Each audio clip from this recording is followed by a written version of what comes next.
واش كتلاحظي أن الشعر ديالك بدا كيتساقط بزاف وبديتي كتشوفي فراغات في الشعر ديالك؟ اليوم غادي نعطيكم وصفة لعلاج تساقط الشعر. الأميرات، مرحبا بكم في فيديو جديد ووصفة جديدة بالنسبة للأميرات اللي كيسمعونا لأول مرة. ما تنساوش تشاركوا بالقناة وتضغطوا على زر الجرس باش يوصلكم دائما الجديد. الأميرات، كما قلت لكم كاينين بزاف ديال الوصفات في السوشيال ميديا، ولكن المشكل هو أن ماشي كل وصفة عندها دليل علمي، وبعض الوصفات ممكن تضيع لك غير الوقت بدون أي نتيجة. اليوم جبت لكم وصفة بسيطة اختاريت لها مكونات لأن عندها أبحاث علمية واعدة في مجال العناية بالشعر ودعم النمو ديالو. غادي نبداو بالمكون الأول. المكون الأول والمكون الأساسي اللي هو زيت اليازير، زيت اليازير أو زيت إكليل الجبل. هاد الزيت هذا اللي عنده اللي هو من بين أكثر الزيوت الطبيعية اللي داروا عليه دراسات في موضوع نمو الشعر. كاينة دراسة سريرية قارنوه بالمينوكسيديل ولقاو تحسن في نمو الشعر من بعد 6 شهور ديال الاستعمال المنتظم ديالو. بالنسبة للمكون الثاني غادي ناخدو زيت بذور القرعة. هاد الزيت هذا اللي غني بمكونات نباتي ودهون مفيدة، وكاينة دراسات لقات على أنه كيساعد في تحسين كثافة الشعر عند بعض الأشخاص اللي عندهم الصلع الوراثي. والمكون الثالث غادي ناخدو زيت الجوجوبا. زيت الجوجوبا اللي معروف أنه كينبت الشعر مباشرة وكيساعد على ترطيب فروة الرأس والشعر كذلك، وكيخلي فروة الرأس مرتاحة ماشي ناشفة، يعني كيهيئ لينا واحد البيئة باش ينبت لنا الشعر. المكون الرابع اللي هو زيت الخروع.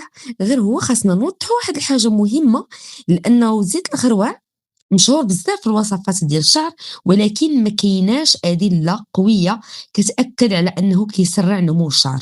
ولكن مع ذلك غادي نستعملوا زيت الخروع في ترطيب الشعر وتقليل التكسر. هادشي علاش غادي نستعملوه بكمية قليلة.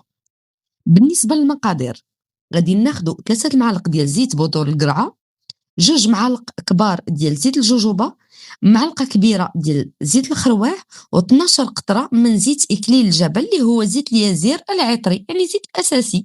نخلطوهم مزيان ونديرهم في واحد القنينة زجاجية، من الأحسن يكون اللون ديالها أسود باش ما تدخلهاش أشعة الشمس. وبالنسبة لطريقة الاستعمال فهي سهلة جدا. غادي نخصمو شعرنا ونحطو كمية قليلة على فروة الرأس ديالنا، ندلكوه لمدة 5 دقائق ونخليوه ساعة، عاد نغسلوه. بالنسبة للاستعمال ديال هاد الوصفة هادي نستعملوها 2 مرات حتى ل3 المرات في الأسبوع. غير هو شوية الصبر الأميرات، حيت هاد الوصفة هادي كتبغي الصبر والمداومة. ماشي غير هاد الوصفة هادي، أي وصفة ناجحة كتبغي الصبر والاستعمال المنتظم، المداومة والاستمرارية اللي دائما كنوصيكم عليها الأميرات. علاش؟ حيت الشعر ما غاديش ينمو في نهار ولا أسبوع.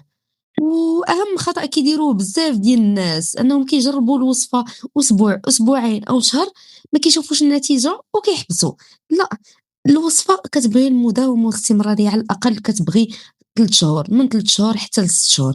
إلا بغيتي تعرفي الوصفة واش نافعاك ولا لأ، خاصك تعطيها الوقت الكافي وتراقبي التغيير ديال شعرك على مدة طويلة، ماشي كل نهار قدام المراية.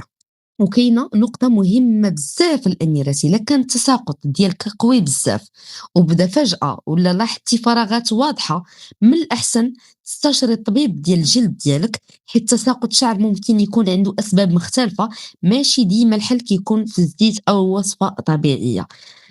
يقدر يكون نقص في الفيتامينات أو لا قدّر الله شي مرض. من الأحسن إلا شفتي هاد الحالة هادي ديال التساقط المفاجئ أولا فراغات واضحة، يعني كتبان لِك شي حاجة ماشي طبيعية، من الأحسن تستشيري الطبيب ديالك. الأميرات، إلا عجبكم الفيديو ديال اليوم ما تنساوش تلايكيو وخليو ليا الكومونتيرات ديالكم، ولا شنو المشكل اللي كتعانيو منه، التساقط أولا القشرة ولا الشعر اللي ما كيطوالش. خليو ليا المشاكل ديالكم في الكومونتيرات وكنشوف شنو الموضوع اللي نقدروا نديروا عليه فيديو المرة الماجية. بالنسبة للأميرات اللي يسمعونا لأول مرة ما تنساوش تشاركوا بالقناة وتتابعونا على الفيسبوك والانستغرام على الصفحة ديالنا إيمان قباج، وما تنساوش تضغطوا على زر الجرس باش يوصلكم دائما الجديد إن شاء الله. ومرحبا بكم، لكم كل الحب والاحترام والتقدير.